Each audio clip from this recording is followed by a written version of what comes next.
Hi, I'm Heather Holmes, CEO and founder of TapGenes, and I'm excited to welcome you today to lesson 3 of Getting Started with TapGenes.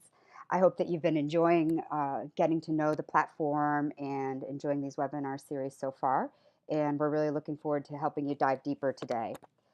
As part of today's lesson, we're going to be really focusing on keeping track of your health information.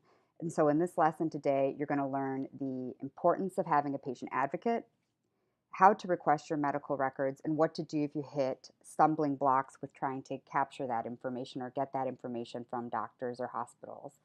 And then, importantly, how do we organize and store this health information so it's easy for other people in our family or our advocates to find? And then finally, we're going to talk a little bit about some simple tips and ways to keep your health information up to date and kind of help you remember when to do it. So while it may seem rather daunting to go and do this, we want to make it really simple and easy, and that's what we're going to focus on today. So before we dive into how to get your health information, let's talk a little bit about why this is so important and why we really want to help you. There's a couple of key things. The first thing is every time you go to the doctor's office, you probably feel a little bit rushed when you're in there, but did you know that the average doctor appointment visit, the actual time that you spend with your doctor, is about 8 minutes on average in the US? This has been well documented. And if you can imagine, if you're coming in and you have a lot of different health conditions, a lot of things that you are managing, or maybe you've got some new problem that you're not really sure about, 8 minutes is not a lot of time to discuss that with your physician and help get them the kind of critical information they need to maybe make those next good decisions. So that's part of what we're trying to do, is help you have that information so that you can be really efficient and really clear on what's going on. The second key reason why you should be keeping track of your health information on your own is electronic medical records are not everything that they've been built up to be. So yes, hospitals and doctors' offices have electronic medical records, but you may have noticed that oftentimes one doctor's office or one hospital doesn't talk with another hospital, and the records are separate. So when you go to different places, they don't have all of your information. Each place has their own. And now some, if you're in the same hospital system, they may have all of your records together, but oftentimes you'll find that there's things that are missing. And so having your own copies of your information, that's your personal record. It's kind of like keeping track of all of the maintenance that you would have on a car. You don't want to trust that it's going to be where you go get your oil changed or the dealership. You want to make sure that you have copies of all of that information too. So that's the key thing. And then finally, in electronic medical records, family health history is known to be very poorly captured within those electronic records. So when a doctor needs that information about your family's history to look for risk, it's not an easy or an accessible or oftentimes well documented at all in your electronic records. So by using something like TapGenes and having it together, you can really, really help. You can really help kind of get to the key points. And all of this ties to this fact I want to share with you all, which I was going to make it a little quiz here today, but um, think about what would be the leading causes of death in the US. And I know that sounds a little morbid, but just bear with me for a second. Think about what would be that top cause. I think it's really shocking to see that medical errors are considered the third leading cause of death in the US. So, heart disease, number one killer. Cancer, all cancers. Now, keep in mind, not one cancer, all cancers are considered the number two medical error, or number two leading cause of death in the US. But behind that are medical errors. And think about that. That's something that should not ever happen. And of course, there's many reasons why medical errors are a problem. It could be because something went wrong. They didn't have the right equipment, or perhaps they read the records wrong. Maybe the notes the last person had written or had entered in were incorrect, or oftentimes medication errors where the dosage is put in wrong or the wrong medication is entered. or it could be a whole bunch of other things, like not having enough information about you to make an accurate diagnosis. So there's no reason why medical error should be that third leading cause of death. And while we can't all be the doctors and making all those decisions, what we can do is make sure that we have the best information available to give doctors a picture of ourselves, and also to for us to be able to actively advocate for our loved ones. And so, as we talked about before, family health history is considered the gold standard of genetic testing and one of the strongest predictors of disease risk.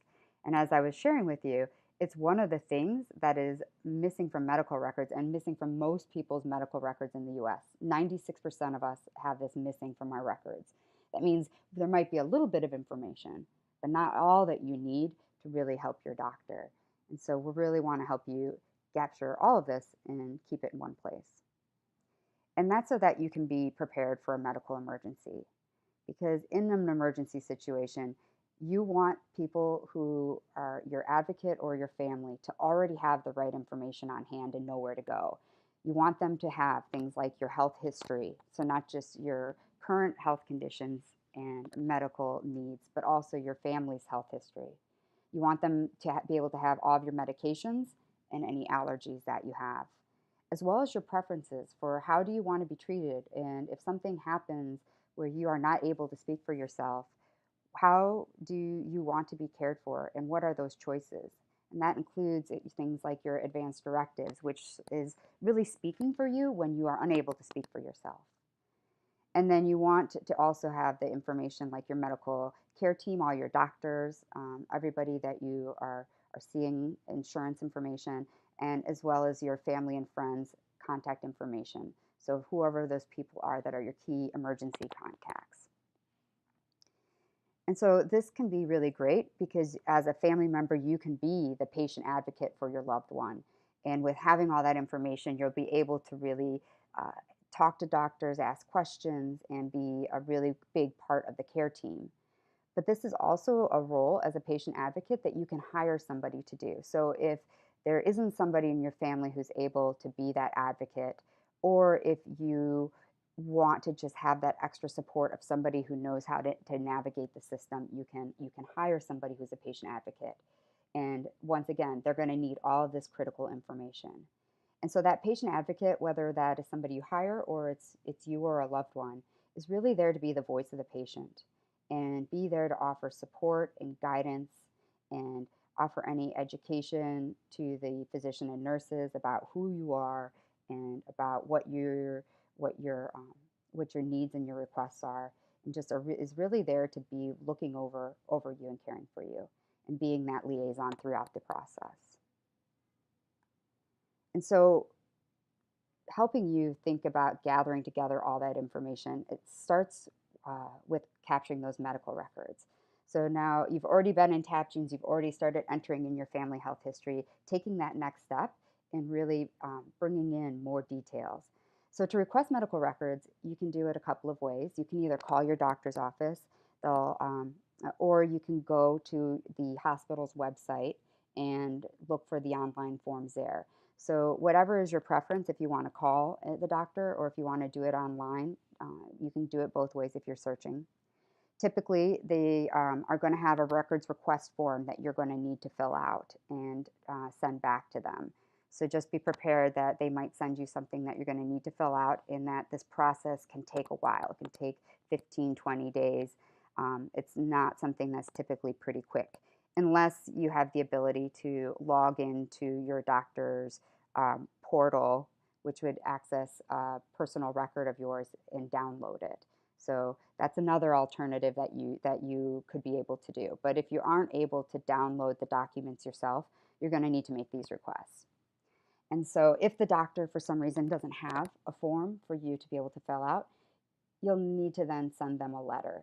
And in that letter, you want to include things like your full name, your hospital and insurance identification numbers, any of that information that you have, the dates that you're under the care, date of birth, your address, email, phone number, and of course your signature. And we have a sample letter that we will include in the follow-up materials that will come out after this call for you if you need that. So there's like the three key ways is either log into your doctor's online portal yourself and download your records, uh, call your doctor's office, or look up your hospital's website and find where you can request your records. Now, unfortunately, medical records, you can be charged to get access to your own medical records. And I know that sounds really crazy and wrong, but that it is allowed for hospitals or doctors' offices to charge you for your records. They cannot deny you. They absolutely have to give you access to your records, but they can put that fee in front of you. Not all places will do that. And as I said, if you're able to log into your own portal of your doctor's office yourself and download them, that typically erases the cost there. But just be aware that this can happen, but they cannot deny you records. And if you are unable to pay for your records, you can certify that in writing that you cannot afford them, and then they have to legally give them to you. So I wish I could tell you exactly how much a record's going to cost, but it varies. It varies by state. It varies by place. There's a whole variety of charges. And for example, here looking at Utah, if you're talking to a hospital and you're wanting them to locate a patient's record, just locating the record can cost around $21. And then they have these charges per page, which, as you can see, can get quite hefty. I'll tell you a little secret that I've used. Like recently, I was visiting one of the specialists that I see, and I wanted one of my records from a test they had done a while ago, and they said, "Oh, well, it's not even in the electronic system that they have." They're like, "It was from a while ago. It's in a storage unit somewhere, so you have to go through this whole process." And I said, "Look, come on, really? Why should I have to go to that level and do that? Why can't you guys get this for me?" And I did this while I was at my doctor's visit. And I said, "Can't you request that for yourself to have it since it's not even in the records for you? You just had a note that it had been done." And so I was able to get my doctor to make the request for herself to be able to have it, and then she forwarded it along to me at no charge. So just remember that there might be ways to get your records without having to pay those costs if you're really nice and you take that opportunity at the appointment. Okay, so if you are denied access, a couple of things to think about is first, you want to make sure that you actually have rights to access those records. So if it's for you, you absolutely should have rights to your own records. But if it's a family member or you're caregiving for somebody, or if it's a child, but maybe now the child turned 18, he's off in college, you will not be able to get access to his records unless your child signs like waiver for you so that the doctor can do that. So just be aware that if you are denied, there might be a reason, and you might just need to get some extra documentation from the person that you're advocating for to be able to then get those records. If you're denied access, also double check with the hospital or physician about the protocol. Like if you sent in all the required information that they needed, or if they were missing something. Remember that this is going to be really important to you, but just one other task for them. So they may not be getting back to you because you're missing something. So double check with them. And then lastly, make sure that you've waited long enough, because as I said, they can take a long time to get your records. And I know that's frustrating, but just be patient. If you haven't heard something in maybe 30 days, at that point, then start following up. Of course, if this is an emergency and something critical, then I keep calling and bugging people. But in general, this is a lengthy process. And then finally, if for some reason that you are absolutely denied records, they will not give it to you, you have rights, and you can file a formal complaint with the U.S. Department of Health and Human Services. And we will be including a link for where you go to file that complaint in the handout materials that will come out at the end of this class. So now that you got your medical records, let's talk about what you do with them. So it's not good enough to just capture and request all of your medical records. You want to review them, and here's why. Errors are very commonplace in medical records, and it is really staggering the amount of errors that happen and that are known that are happening in records. So you want to go through and review your records, and you should be looking everywhere. Don't skip a single detail. Things like your identification information. Make sure that that's right. They've got your correct addresses. They've got all of your right information there. You want to look at things like the medical notes. You want to look at the diagnoses, all of those things to make sure that there isn't a diagnosis or something in there that you haven't had. That can be a frequent problem there. And as I said, medication errors are a huge problem. So make sure that all the medication names and dosages that you see in there are correct and are the ones that you're taking. And then even take a look at the insurance billing to make sure that there isn't something that you are getting billed for that you hadn't, a treatment that you hadn't had. As more and more medical errors or medical theft is happening, insurance billing is an area where it can be a big problem. So you want to keep a close eye on that. I know personally, I've always, those can be confusing things to read, and we should probably do another webinar just looking at how do you read those bills. But it's important that you're looking and making sure that you're being charged for the right things. So review it all of it.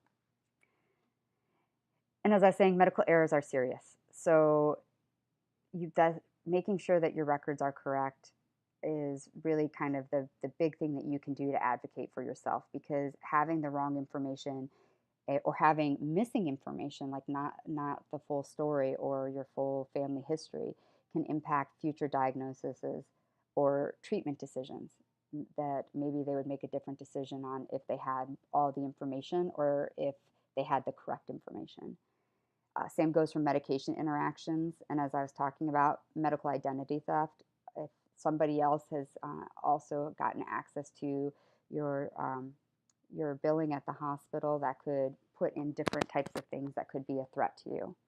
And then finally, well, it's not about your immediate health as a concern.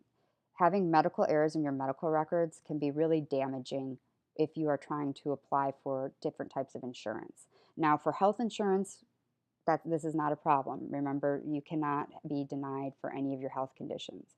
But if you are applying for things like life insurance and those types of policies, they will be requesting your medical records from your doctors. And not for all of the policies, but for some of the life insurance policies, they will request those records. And if you have errors in your medical records that have conditions or medications in there that have nothing to do with you, that's stuff that will get counted against you when you're applying for those policies. So you want to make sure that it's nothing is in there that or everything that's in your records is should be there, and get it cleaned up beforehand so that you can make sure that you're getting the best thing there. So that's just a little tip that wanted to share with you about making sure you get your records cleaned up. So if you find an error and you need to get it corrected, it can be a long process, but as I said, really well worth it to do it. And so the steps to correct your medical records are: first, go through everything, highlight it, identify it, mark where you see any errors or things you're not sure. And then second step, contact your doctor's office and see what is the process that you need to go through to get this either updated or removed from your record. And if there's a form to fill out, if they can send that to you. And then make copies of the pages where there are those errors so that you can mark it up and that you can take it in and you can show that to them. And include that marked up version of your medical record with a letter that details what you want corrected, obviously your name, your dates of service, just all the relevant information that you possibly can. And then keep copies of your letters, everything that you're sending, the dates that you've sent those things in, or the dates that you've called and talked to the hospital or your doctor's office. So just you really want to document and make sure you're keeping all that there. And then be persistent, because it can take a long time to get something cleared up. But don't give up. These are your records and this is your health. So just keep on pushing until you see that resolved. And so now I've given you a little bit of an overview about why it's so important to have all this information and how to go about getting all of your records and information. I'm going to turn it over to Diana now, who's actually going to show you what to do when you get the information, how to add it into your TapGenes personal health portrait or that for a loved one, and all of the ways that you can utilize TapGenes to help you keep this information organized. So Diana, I'll let you take it from here. Hi, my name is Diana Massey, and today I'm going to show you how to organize all of your health data that you might have collected from your medical records into your TapGenes profile. To get started, log into your TapGenes account and click on your profile or whoever's name it is that you are trying to add health information for. Today I'm going to go ahead and click on myself.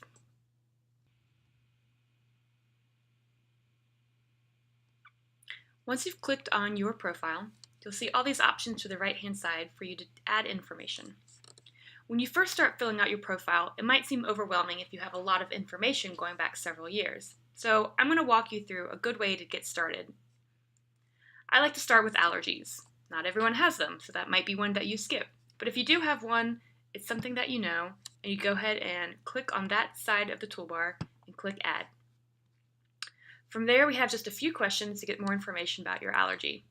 So the first one is, what kind is it? Food, medication, or environmental?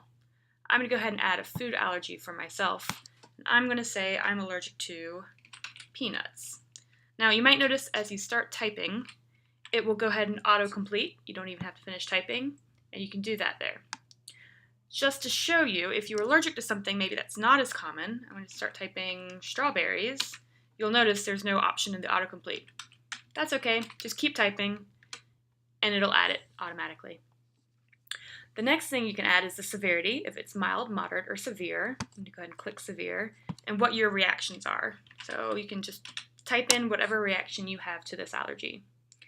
If you remember when you first observed it, you can go ahead and add in that date. If not, no problem. You can skip that. And if you take a medication for it, or a certain medication treats it, if you're exposed to it, you can add that there as well. I'm going to go ahead and skip that for now and just go ahead and save that particular allergy. All right, there you go. I got my strawberry allergy. The next one I like to go to just to get out of the way is immunizations. This can be very handy because I don't know about you, but I can never remember when I got that last immunization. And this is a great place to keep them all stored so you can go back and see if it's time for your next one yet. So I'm going to go ahead and add my tetanus shot, because that's the one I can never remember. And I'm going to add now that I have my medical records in front of me, I'm going to go ahead and add the last date I got it. And that was 6 years ago now. And I'm just going to make a note. Got a shot after stepping on that nail. That's something that I would remember. And go ahead and click that. You'll probably have several immunizations. You just keep hitting add, and you can just keep adding as many as you want. Next, I'm going to walk you through adding a health condition, and more than just that, adding a health condition and things that come along with it, like medications. And I'll show you how all of the different profile sections can be linked up together for convenience. So let's say that you had a health condition that you got diagnosed with that you want to add new, maybe not one that we asked about during the onboarding.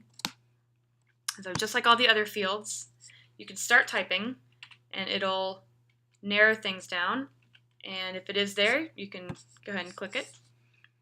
The next thing you can add is the exact date that you were diagnosed if you know it, or if you don't remember, you don't have that information around the age that you got diagnosed, you can type that also. And then the next thing you can do is add a doctor. Now if you've already added a doctor from another section, which I'll show you a little bit later, then that doctor's name would show up here. But if not, you can just add it straight from here. So add doctor. My doctor's name, I'll call him Sam Smith. And treatment medication, let's see.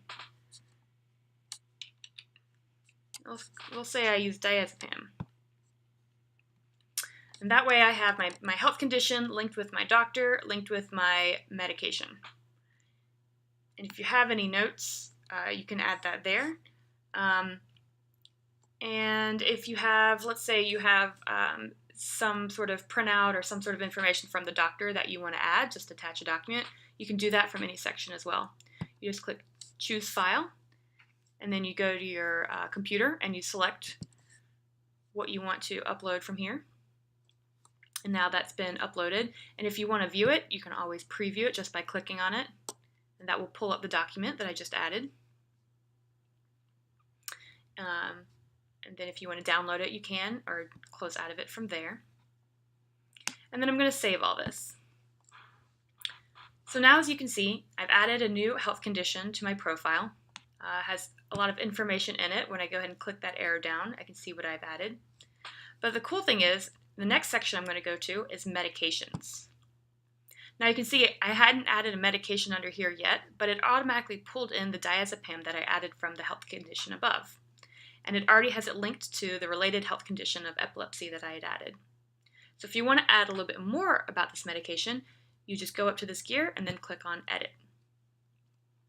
From here, you can get a lot more detailed about your medication, which can be really handy, especially if you're taking several medications and you're trying to keep them all straight. So for example, you can go ahead and enter in your dosage. You can say how often you take it. You can even give a description of the actual medication. So I'm going to say it's a solid, it's going to be a pill. Maybe it's a white, oval-shaped pill. And if it was prescribed by a doctor that you've already added, there it is, Sam Smith there. Or if it was a separate doctor, you could always add a doctor. I'm going to go ahead and say it was Sam Smith. And again, if you remember when it was prescribed, great. If not, again, you don't have to enter it. Already has defaulted to that related condition. And then if you want to remind yourself what pharmacy you get that medication filled at, you can go ahead and pick from our dropdown. I'm going to go ahead and just select CVS there. The other thing you can check is whether or not you're still taking this medication. And this is really great because a lot of times in a medical emergency, medical professionals want to see what medications you're on that could influence their treatment decisions. So you want to stay up to date about whether you're still currently taking a medication or not. So I'm just going to go ahead and check that I'm not taking that medication anymore. And I'm going to go ahead and hit save. All right. So I got all my information there about that medication that I was taking, but I'm not anymore. The last section I'm going to show you guys today is under emergency contacts. So emergency contacts is a section where you can add contact information for people that are, important, that might need to be contacted in different events. So if you click on add, you can see the different contact types we have. It might be some sort of advisor, somebody important to your family who needs to keep track of this information. It could be a doctor or other medical professional. It could be a family member who you want them to call during an emergency. For now, I'm going to go ahead and go back to, I'm going to cancel, and I'm going to show you Sam Smith, who we already added, and I'm just going to edit him just by going to that gear and clicking edit. So I already said that Sam Smith was one of my doctors. Here's where I can add in if he has a specialty. I'm going to say he's a neurologist. If he had a email that I used, I would go ahead and type that in here. If I have his address, type that in there. His telephone, a secondary telephone for his office maybe, website, and any other notes. And of course, I can always upload a document there as well. So I'm going to go ahead and click Save. So now I've got everything connected to that health condition. So I have my health condition, I have my doctor, I have my medication, and tons of information all combined with this, so I can see it all at a glance. So this is just how to get started with tracking and organizing your health information. Obviously, as you go and collect your medical records, going back several years, you're going to have more immunizations, more past medications. It may not all get in there, but at least it's a start, and it's a way to start tracking it today and know that you have full control over your health data, and you can keep it up to date. like I always say, make sure it's kept up to date whenever there's a new diagnosis or a new treatment, a new medication, wherever anything changes in your health, be sure to update this so that you have the latest. Everything that I just did on my profile can also be done on another family member's profile as long as you have the right permissions for them. So if you wanted to, go in and add medications for your mom, maybe you're going to the doctor with her and being her patient advocate, you can absolutely go in and add medications there as well, just the same way you did for yourself, and it'll show up under her profile. So that's it for today. That is how to keep track of that health information. I hope you guys find that helpful and start getting your health information in TapGenes. Thanks. Thanks, Diana. And now that you know how to request your medical records and how to store all this information in TapGenes, we want to help remind you that you want to keep this updated.